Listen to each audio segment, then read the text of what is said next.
Good evening all of student. तो मैं जो आपको लेकर के आया हूँ, जो भी महत्वपूर्ण होंगे आपको साइंस का, वो मैं पाठ लेकर के आया हूँ। काफ़ी ही यूज़फुल होंगे आपके एग्ज़ाम के लिए। अच्छे से नोट बनाइए, अध्ययन कीजिए, लाइक कीजिए, जी तोड़ मेहनत कीजिए। इस बार सिलेक्शन लेके रहिए, अब की बार बेड़ा पार। आइए देखते हैं, आज का क्लास शुरू करते हैं।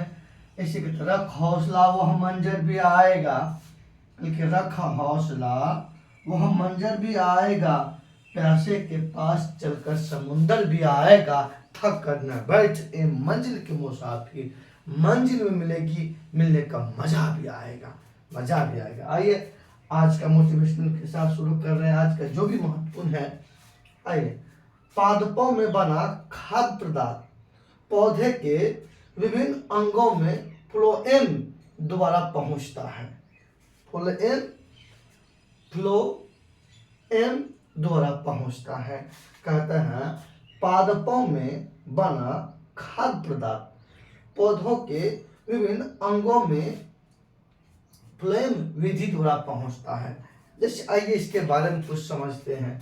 जैसे क्या कहते हैं, पौधा है, मान लेते ये कोई पौधा है, ये क्या, ये पौधा है। पेड़ पौधा अपना भोजन पत्ती में बनाते हैं। ये सब जो है अपना भोजन जो है, भोजन पत्ती में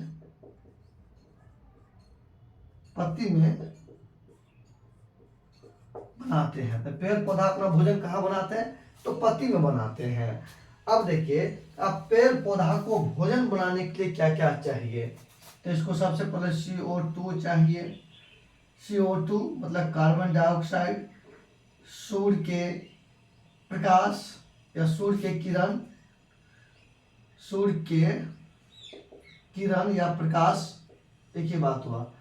CO2, उसके बाद जल चाहिए H2O, उसके बाद क्या कर CO2 चाहिए, CO2 चाहिए, सूर्य के किरण चाहिए, मतलब सूर्य की प्रकाश, किरण के अच्छा बेटर होगा, सूर्य का प्रकाश लिख लीजिए, वो बेटर होगा, सूर्य के प्रकाश, जल और खनिज लवण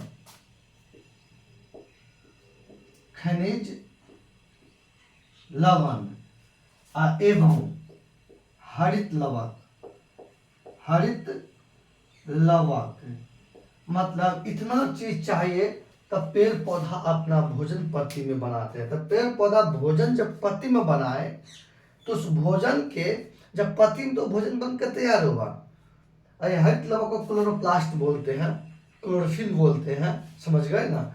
हरित लवक ही यही भोजन बनाने का काम करता है। हरित लवक को पौधे का गृह रसोई घर माना जाता है। अब समझिए, तो भोजन तो बन के पत्ती में तैयार हुआ। जब मान लेते हैं, एक हम यहाँ पे फिगर बनाते हैं, ध्यान दीजिए आप लोग, एक हम कलाकारी करते हैं। देखिए आप लोग को कलाकारी पसंद होंगे तो इस पे लाइक जरूर दीजिएगा आप लोग। आज पे इस हमारी कलाकारी पे आप लोग कितना लाइक दीजिएगा, कितना स्टार दीजिएगा, वो तो पता आप लोग को है।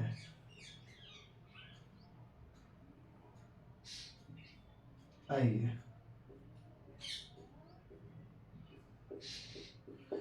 ये मान लेते हैं पत्ती है, ये पेड़ पौधा है, ठीक, ये इसके जड़े हैं, ये जड़े हैं। अब जब भोजन इस पत्ती है, तो पत्ती है, भोजन तो यहाँ बनता है। अब यहाँ के बाद शरीर के हर एक अंग तक पहुंचना है ना भोजन को, तो यहाँ से शरीर के हर एक अंग, यहाँ से भोजन जो पौधा के शरीर के हर एक अंग तक जो पहुंचता है, इस विधि को बोलते हैं क्या, फ्लोएम द्वारा। फ्लोएम का काम करता है तो पत्ती में बने भोजन को पेड़ पौधा के हर एक अंग तक पहुंचाना का काम करता है कौन, फ्लोएम। अब आइए, पेड़ पौधा जो है, ये देख रहा है, ये पेड़ पौधा, इसकी ये जड़ है, ये क्या है, ये जड़। इस जड़ में जो है ना अवर्णी लवक पाए जाते हैं, अवर्णी लवक पाए जाते हैं। किसमें, पेड़ पौधा के जड़ में। ये रंगहीन होता है, ये रंगहीन, इसमें कोई रंग नहीं होता है और ये सूर्य के प्रकाश से दूर होता है। इसका कार्य क्या होता है? पेड़ पौधा में खनिज लवण, खनिज लवण प्लस जल, खनिज लवण प्लस जल को इकट्ठा करना। इसका काम क्या होता है? जल में जो है ना पृथ्वी से खनिज और जल को इकट्ठा करके यहाँ जमा करना, और तब यहाँ से खनिज लवण और जल पत्ती तक पहुँचता है और पत्ती में जाकर के भोजन बनता है, और तब इस बना हुआ भोजन को शरीर के हर एक अंग तक पहुँचाने का काम करता है कौन? फ्लोएम। तो ध्यान दीजिए, तो पत्ती में पाया जाता है हरित लवण, हरित लवक, हरित लवक पत्ती में, और ये हरित लवक हरा रंग होता है। किस रंग? हरा रंग। इसी कारण ये पत्ती हरा होता है। ध्यान दीजिए, जल में पाए जाते अवर्णी लवक, ये मान लेते ये फूल है, ये क्या है? ये फूल। फूल में पाए जाते हैं वर्णी लवक, वर्णी लवक। जहाँ फल हो, फूल हो, बीज हो, वो फल वो बीज फूल जो जिस रंग में है वो रंग प्रदान करने का कार्य करता है वर्णी लवक। तो वर्णी लवक फल फूल बीज में, हरित लवक पत्ती में, और वर्णी लवक जड़ में पाए जाते हैं। तो चलिए आप लोग तो पौधों में बना खाद्य पदार्थ पौधे के विभिन्न अंगों जो है ना फ्लोएम द्वारा पहुंचता है। अब आप लोग भली भांति इतना समझ गए होंगे। आप लोग को रफ भी मैं साइंस पढ़ा रहा हूँ, तो रफ भी मैं साइंस के कर रहा हूँ। देखिए कितनी अच्छी चीज़ है, साइंस पढ़ा रहा हूँ तो रफ भी साइंस का हो रहा है। आप लोग भी इसको करते चले जाइएगा। ऐसा आपको वीडियो नहीं मिलेगा, मिलेगा पर इतना गहराई और डेप्थ से नहीं मिलेगा। समझ गए ना? आइए आगे चलते हैं, आगे क्या क्वेश्चन है आप लोग ध्यान से देखिए। अच्छा समय अब ये आप लोग बताइएगा, एक काम और बताइएगा, आप लोग का होमवर्क दे रहे हैं कि वर्णी लवक में 3 रंग पाए जाते हैं। तो वर्णी लवक में 3 रंग पाए जाते हैं, वो कौन कौन सा रंग है? जरा कमेंट सेक्शन में लिखना आप लोग, मेरे प्यारे प्यारे छात्र छात्राओं। टेंशन मुक्त होकर के पढ़िएगा ना, तो पढ़ाई अच्छा से होगा।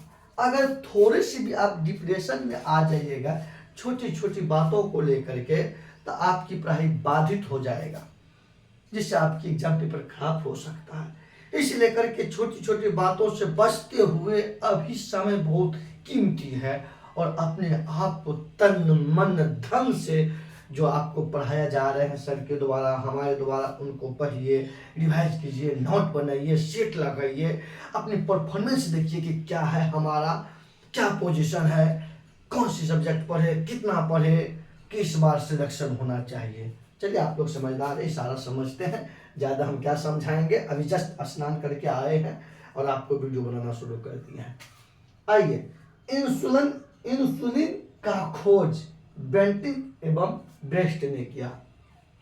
इंसुलिन का खोज बेंटिक एवं ब्रेस्ट ने किया।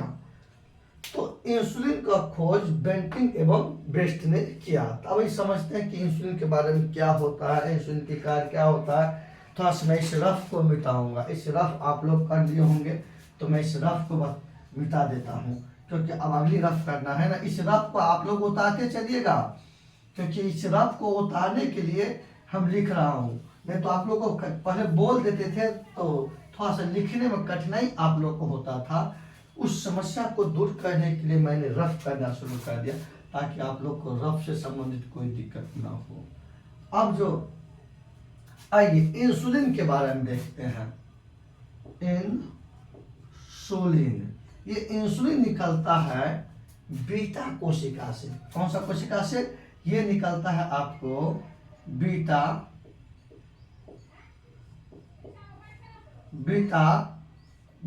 कोशिका से। अल्फा बीटा गामा होता है ना, उसी में से बीटा कोशिका से इंसुलिन निकलता है। कौन सा? इंसुलिन निकलता है। और इसकी खोज किया, इंसुलिन की खोज किया, आप लोग यहाँ देखते कि इंसुलिन का खोज किया बेंटिक एवं ब्रेस्ट ने। ये तो समझ गए।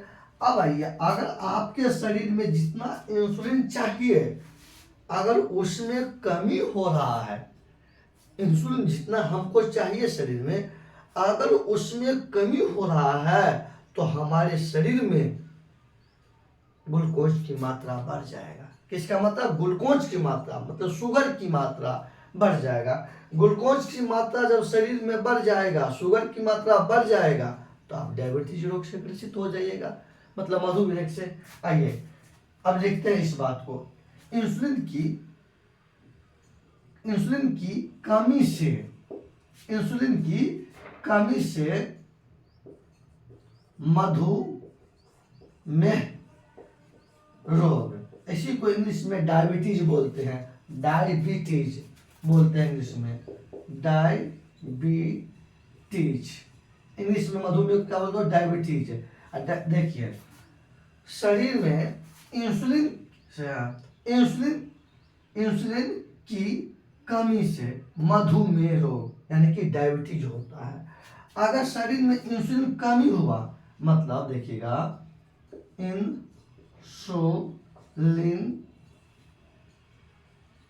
कमी, अगर इंसुलिन की कमी होने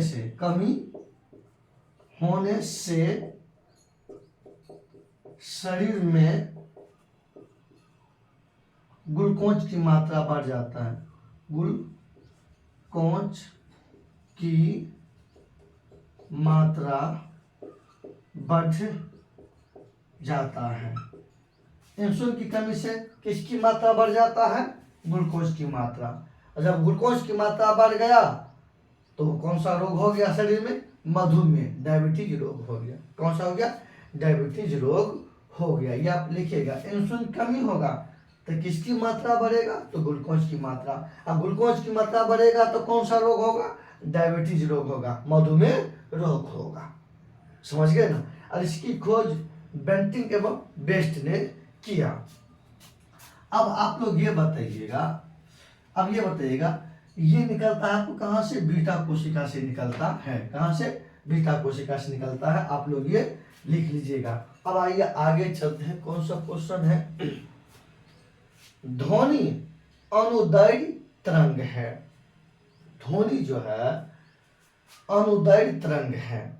ध्वनि जो है अनुदैर्घ्य तरंग है। अब आइए, जब ध्वनि अनुदैर्घ्य तरंग है तो प्रकाश अनुप्रस्थ तरंग होंगे।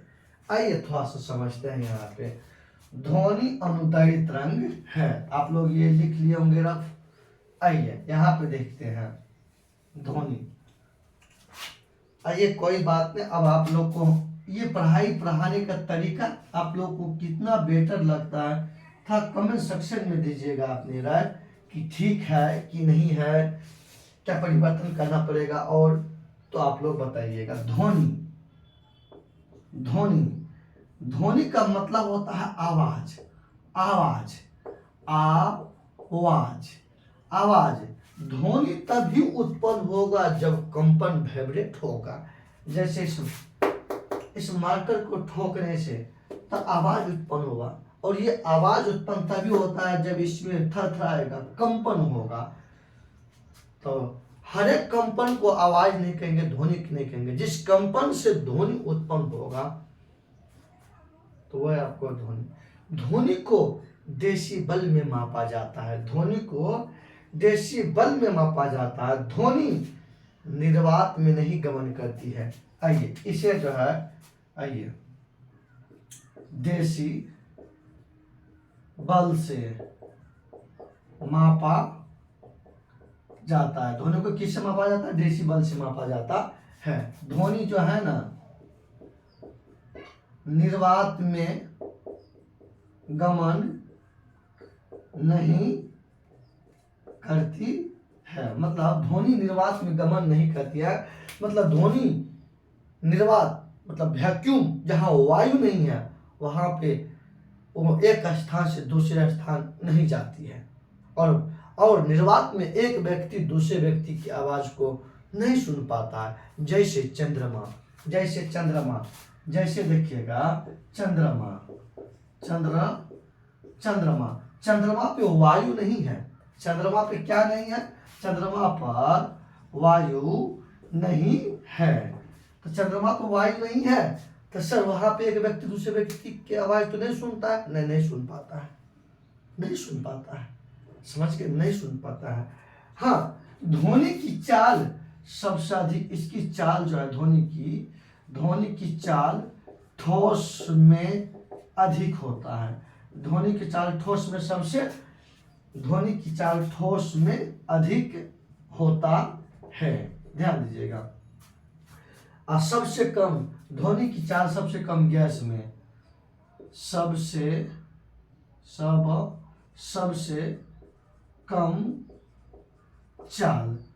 कम चाल गैस में होता है, गैस में होता है।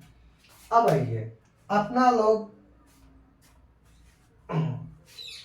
अब ये चीज तो अपने लोग देख लिए और बाकी बात आगे कुछ महत्वपूर्ण बात यहीं पे हर एक बात नहीं कर सकते हैं, साइंस की है तो चलो कुछ बात लेते जा रहे हैं।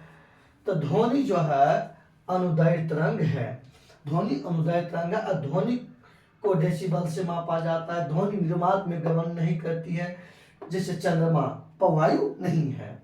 ध्वनि की चाल जो है ना ठोस में सबसे अधिक होता है और सबसे कम ध्वनि की चाल गैस में होता है। अब आइए आगे चलते हैं। जी गुरुत्वीय जनित त्वरण को छोटका जी से सूचित करते हैं।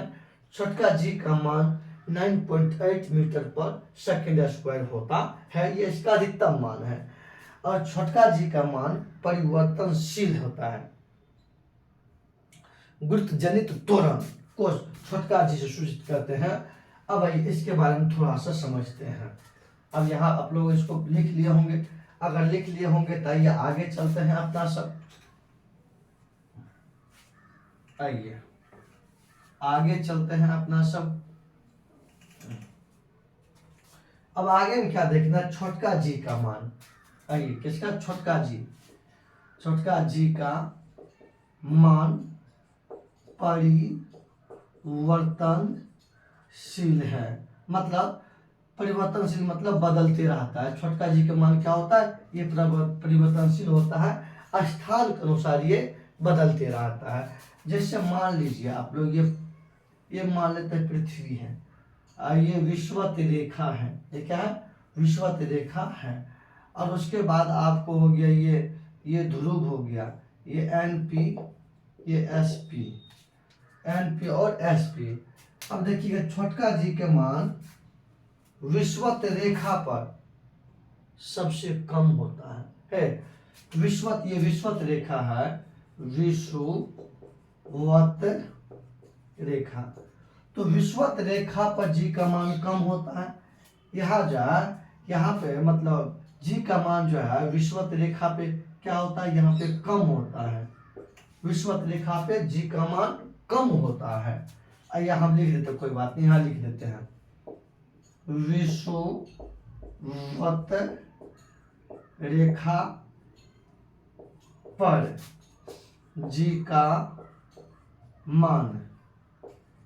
का मान कम होता है, जबकि दोनों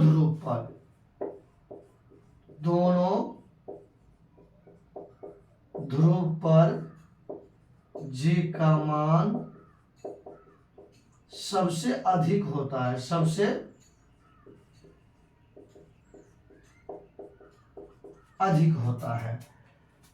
तो देखिए ध्यान दीजिए, जी का मान विषुवत रेखा पर सबसे कम होता है और जी का मान दोनों ध्रुव पर सबसे अधिक होता है। वैसे जी का मान अधिकतम होता है, जी का मान अधिकतम 9.8 मीटर पर सेकेंड स्क्वायर होता है, ये इसका अधिकतम मान है। तो हो गया, आइए आप लोग देख लिए होंगे। आइए आगे चलते हैं अपना सब, ज्यादा मत रफ करते चलिएगा। छोटका जी का मान 9.8 मीटर पर सेकेंड स्क्वायर, ये इसका अधिकतम मान होता है, ये इसका अधिकतम मान है। आइए अस्थायी चुंबक बनाने के लिए इस्पात लोहा का प्रयोग किया जाता है। किसका, इस्पात लोहा का प्रयोग किया जाता है। तब ये ध्यान दीजिए, अपना लोग फिर इसको मिटाते हैं, अब फिर आगे यहाँ चलेंगे, अपना सब देखेंगे। आइए आप लोग रफ लिखते चलिएगा, हम बार बार कह रहे हैं रफ लिखते चलिएगा और रफ अच्छी तरह से लिखिएगा। आइए सबसे पहले देखते हैं चुंबकत्व। आइए चुंबक चुंबकत्व चुंबकत्व चुंबकत्व मैग्नेट इंग्लिश में बोलते हैं। ध्यान दीजिए, ये दो प्रकार के होते हैं, प्राकृतिक चुंबक और मानव निर्मित चुंबक। ये दो प्रकार के होते हैं। ये देखिएगा, प्राकृतिक या प्राकृतिक चुंबक और दूसरा होता है मानव निर्मित। मानव निर्मित प्राकृतिक चुंबक और मानव निर्मित चुंबक। देखिए, तो मानव निर्मित चुंबक ये दो प्रकार के होते हैं। ये कितने प्रकार के? ये दो प्रकार के होता है। अस्थाई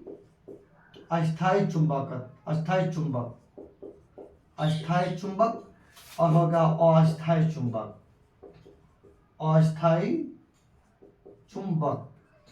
अस्थाई चुंबक। देखिए, तो मानव निर्मित चुंबक दो प्रकार के होते हैं, अस्थाई चुंबक और अस्थाई चुंबक। अस्थाई चुंबक में इस्पात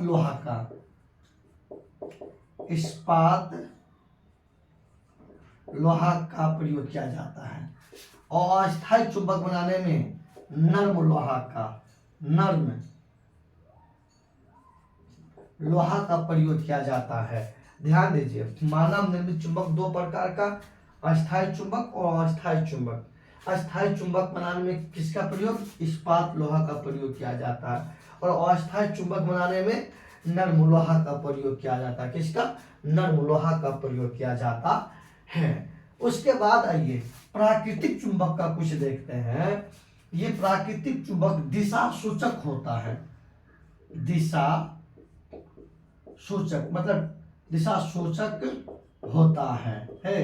ध्यान दीजिए, ये प्राकृतिक चुंबक दिशा सूचक होता है। मतलब इसको जो हम मान लेते हैं ये प्राकृतिक चुंबक है, मतलब इसको किसी सहारे से, ये कोई चुंबक है मान लीजिए, ठीक, ये कोई चुंबक है, इसमें रस्सी बांध के इसमें लटका दिए। जब ये अस्थिर होगा तो नॉर्थ और साउथ दिशा में, उत्तर और दक्षिण दिशा में अस्थिर होता है। अगर प्राकृतिक चुंबक अगर दिशा का जानकारी लेना है, दिशा का जानकारी भूल गए हैं, तो ये प्राकृतिक चुंबक है, ठीक है। इसमें रस्सी बांध करके लटका दीजिए। अगर ये जो अस्थिर होगा तो ये उत्तर दक्षिण दिशा में होगा, ये उत्तर ये दक्षिण दिशा में। इसीलिए प्राकृतिक चुंबक को दिशा सूचक चुंबक माना जाता है। आइए आगे चलते हैं। अपना सब रिकॉर्ड हो रहा है कि नहीं हो रहा वो तो देखने दीजिए कम से कम। हाँ, रिकॉर्ड हो रही है। आइए आगे चलते हैं अपना सब। तो अस्थाई चुंबक बनाने के लिए किस लोहा का प्रयोग? इस्पात लोहा का किया जाता है। अम्ल नीले लिटमस को लाल कर देता है। अम्ल जो है नीले लिटमस को लाल कर देता है। कौन? अम्ल जो है ये नीले लिटमस को लाल कर देता है। जबकि एक मिनट, आइए यहाँ पे थोड़ा सा फास्ट मारेंगे क्योंकि आइए आप लोग भी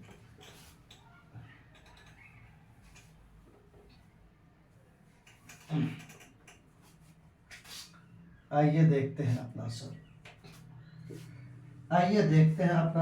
यहाँ पे क्या कहते हैं?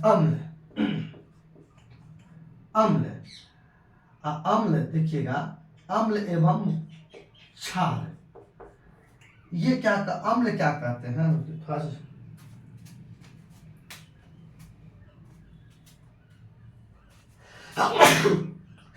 सॉरी, शाम को स्नान किए हैं ना, इसीलिए कि लग रहा है, कोई बात नहीं।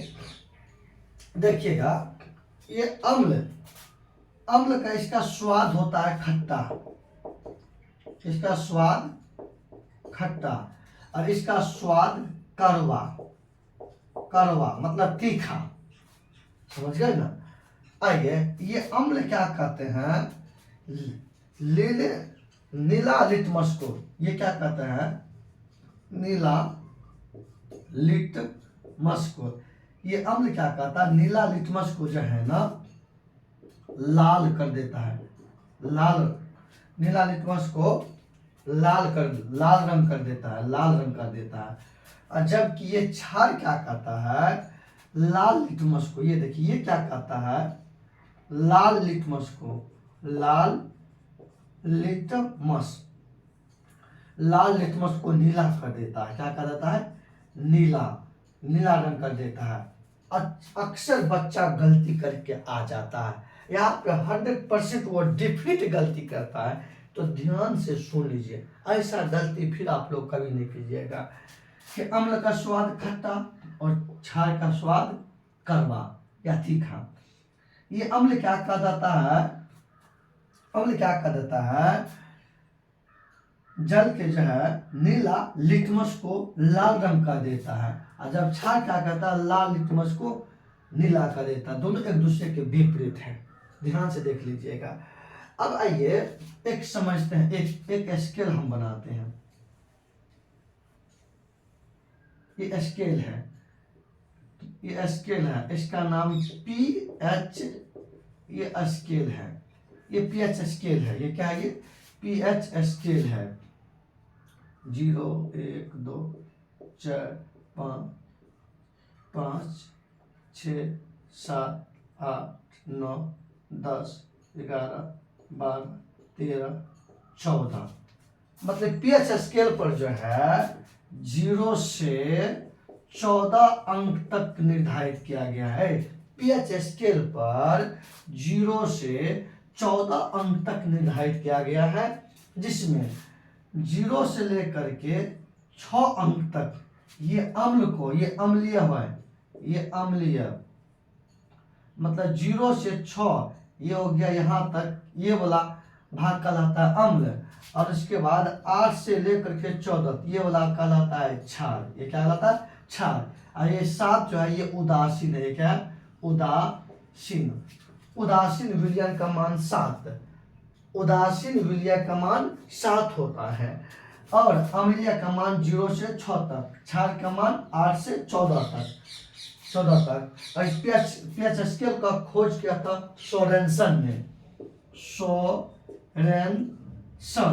सोरेनसन ने इस पीएच स्केल की खोज किया, और इसके माध्यम से अम्ल और क्षार का जो है ना मान निर्धारित किया जाता है। आप लोग इसको कर लिए होंगे। आइए आगे चलते हैं अपना सब। फलों का अध्ययन पोमोलॉजी कहलाता है। फलों का अध्ययन पोमोलॉजी कहलाता है। यह अध्ययन बड़ा पूछे जाता है, एक अध्ययन रहते हैं जिसमें हम 3-4 आप लोग को अभी बता देते हैं। एक तो 100% रहता ही है, आइए समझते हैं अपना सब हमें को डिस्टर्ब करने के लिए आता है। आइए ये इसको आप लोग को मिटा देते हैं। आइए आगे चलते हैं, आइए आगे चलते हैं। आप जो ये साइंस का क्लास कर लीजिएगा, उसको एक भी क्वेश्चन नहीं छूटेगा, ये मेरा दावा है, मैं स्पष्ट डिस्कशन कर रहा हूं। आइए, फलों के अध्ययन को पोमोलॉजी कहते हैं, पोमोलॉजी कहते हैं। आइए रेशम के देखिए, सेरीकल्चर, रेशम का अध्ययन, सेरीकल्चर, सेरीकल्चर मतलब रेशम का अध्ययन। रेशम के अध्ययन को सेरीकल्चर कहते हैं, रेशम के अध्ययन को सेरीकल्चर कहते हैं। एपीकल्चर ये मधुमक्खी के अध्ययन को एपीकल्चर, मधुमक्खी के अध्ययन को एपीकल्चर। आइए रेशम के अध्ययन को सेरीकल्चर। उसके बाद एक और है पीसीकल्चर,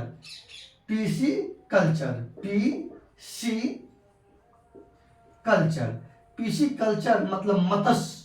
मार्कर के इंक से दिया, मार्कर ढूंढना पड़ेगा, किधर है मार्कर। अच्छा ये फटाफट समझा देते हैं, तो समझ लीजिए, मार्कर में इंक डालना ही पड़ेगा, कोई बात नहीं। आइए काम कर लेते हैं, इससे आगे करेंगे बाकी बात। ध्यान दीजिए, पीसी कल्चर मतलब हो गया ये मत्स्य पालन, मत्स्य पालन मतलब मत्स्य मतलब मछली पालन होता है। देखिए VT culture, VT culture, VT culture मतलब अंगूरों का अध्ययन, अंगूरों का अध्ययन वीटी कल्चर कहलाता है। अंगूरों का अध्ययन क्या कहलाता है? वीटी कल्चर कहलाता है। अंगूरों का अध्ययन क्या कहलाता है? वीटी कल्चर कहलाता है। ध्यान दीजिए, देखिए आम का अध्ययन, सॉरी कोई बात नहीं, ध्यान दीजिए, सेरिकल्चर रेशम की अध्ययन, पीसी एपी कल्चर मधुमक्खी का अध्ययन, पीसी कल्चर मत्स्य पालन होता है, वीटी कल्चर अंगूर का अध्ययन। आप लोग जो है ना ये तो ये सब महत्वपूर्ण है और हम आगे लेकर के आएंगे। आइए आगे चलते हैं अपना सब। गोबर गैस से मीथेन गैस निकलता है, गोबर बायोगैस से मीथेन गैस CH4 निकलता है और मीथेन गैस ये कार्बन हितैषी है, मतलब इनके जलने से किसी प्रकार की कोई प्रदूषण नहीं फैलता है। मीथेन का सूत्र, मीथेन का सूत्र देखिएगा, यहां हम लिख देते हैं मीथेन का सूत्र। मीथेन का सूत्र होता है CH4, CH4 मतलब ये मीथेन का सूत्र हो गया। इसका स्ट्रक्चर देख लीजिएगा, मीथेन का, ये मीथेन का स्ट्रक्चर हो गया, ये मीथेन का स्ट्रक्चर है, ये मीथेन का स्ट्रक्चर CH4। आइए एटॉमिक स्ट्रक्चर। उसके बाद आइए सोना का शुद्धतम रूप 24 कैरेट होता है, सोना का शुद्ध रूप 24, सोना का शुद्ध रूप 24 कैरेट होता है। उसके बाद आइए अपना सब देखते हैं यहाँ पे कुछ बात, यहाँ पे सोना के बारे में अध्ययन करेंगे रफ में। रफ आप लोग लिखते चलिएगा, मैं बार बार बोल रहा हूँ, रफ आप लोग की रफ एंड टफ बेटर होगा आपके एग्जाम के लिए। आइए सोना, सोना देखिएगा, सोना का शुद्ध रूप, शुद्ध सोना देखिएगा, यहाँ पर ध्यान दीजिए, शुद्ध सोना 24 कैरेट का होता है। शुद्ध सोना 24 कैरेट, शुद्ध सोना कितना? 24 कैरेट का होता है, 24 कैरेट का होता है। जबकि आभूषण बनाने के लिए 22 कैरेट का प्रयोग होता है। मतलब अपना जेवर चार जो कानी बांधलक, बाली मंगटिका, या आपको नथुने जो भी चीज होता है उसमें 22 कैरेट सोना का प्रयोग होता है। और 2 कैरेट आपको जो है ना तांबा या चांदी मिलाया जाता है, क्योंकि शुद्ध सोना जो होता है लचीला होता है, वही कहीं टूट के गिर सकता है, उसमें कठोरतापन लाने के लिए चांदी या तांबा मिलाया जाता है। समझ गए? अब एक बात और देखते हैं, यही तो हम बताते हैं। यही देखिए, अच्छा नहीं लिखे हुए, कोई बात नहीं, नहीं लिखे तो कुछ छूटा तो नहीं ना। अच्छा एक लाइन छूट गया, 3 नंबर छूटा है, यही समझा देते हैं। आइए 3 नंबर छूट गया था। आयरन पाराइट्स को बेवकूफ सोना कहा जाता है। आयरन पाराइट्स को, आयरन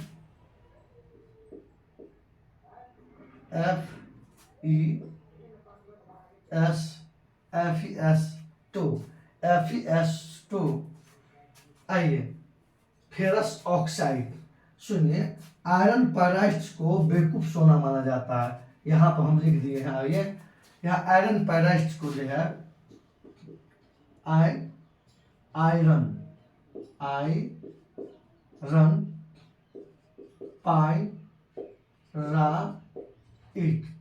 आयरन पाइराइट को जो है इसको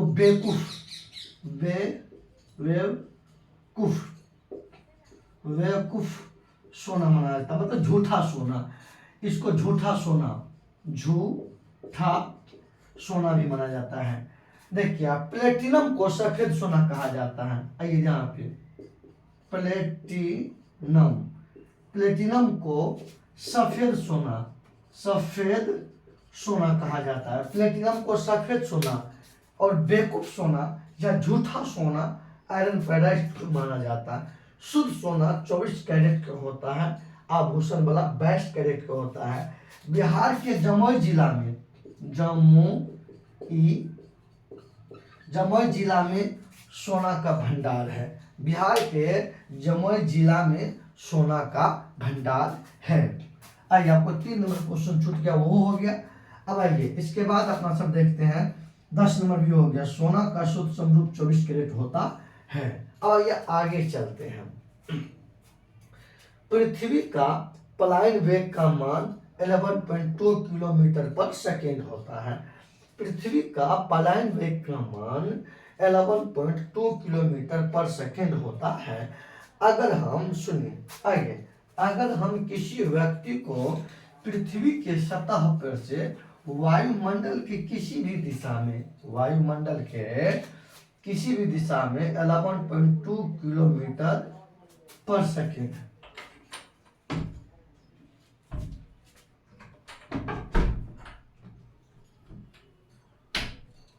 आइए 11.2 किलोमीटर पर सेकेंड की चाल से पृथ्वी की सतह पर किसी भी वस्तु को वायुमंडल की किसी भी दिशा में फेंक देंगे तो वह पृथ्वी के गुरुत्वाकर्षण के जो लेयर है उनको क्रॉस कर जाता है, तो फिर वह वस्तु कभी घूम करके पृथ्वी की सतह पर वापस नहीं आता है।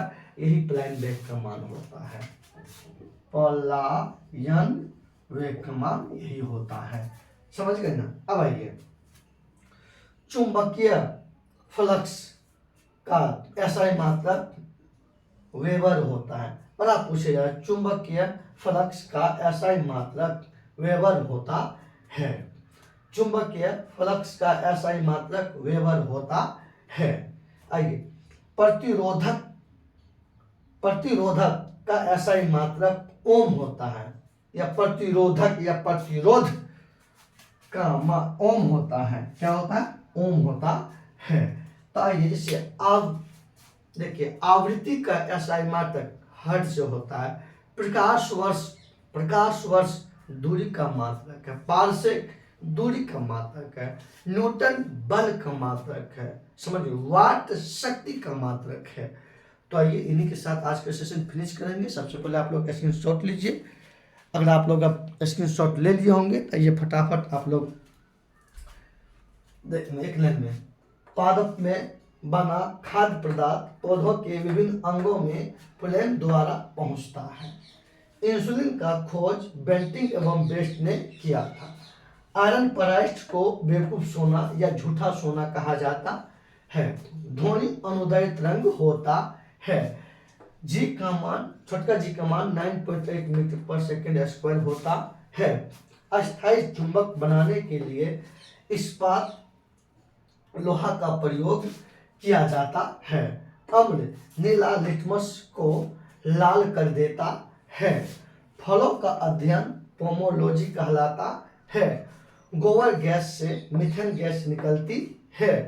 सोना का शुद्धतम रूप 24 कैरेट होता है। पृथ्वी का पलायन वेग का मान 11.2 किलोमीटर पर सेकेंड होता है। चुंबकीय फ्लक्स का SI मात्रक वेबर होता है। प्रतिरोध का SI मात्रक ओम होता है। आप लोग लिख लीजिए, सब्सक्राइब कीजिए, शेयर कीजिए, दोस्तों ग्रुप में भेजिए। आप देखिए, वीडियो लंबा होने पर मत जाइए, लेकिन आपको जो यहाँ जितना एक दस बजे की आप साइंस की क्लास कर रहे हैं, तो आपको इससे बेटर क्या होगा? जितना जल्दी हो सिलेबस खत्म कीजिए और टेंशन मुक्त करिए, टेस्ट वेस्ट लगाइए। जय हिंद, जय भारत। लेकिन लाइक कम से कम, इतना मेहनत हम किए हैं ना, माथा में चक्कर आ रहे हैं बोलते बोलते। तो आप लोग कम से कम 60 लाख 60 गो लाइक आज पूरा दीजिएगा ना, 60, तो मन गदगद हो जाएगा। जय हिंद, जय भारत।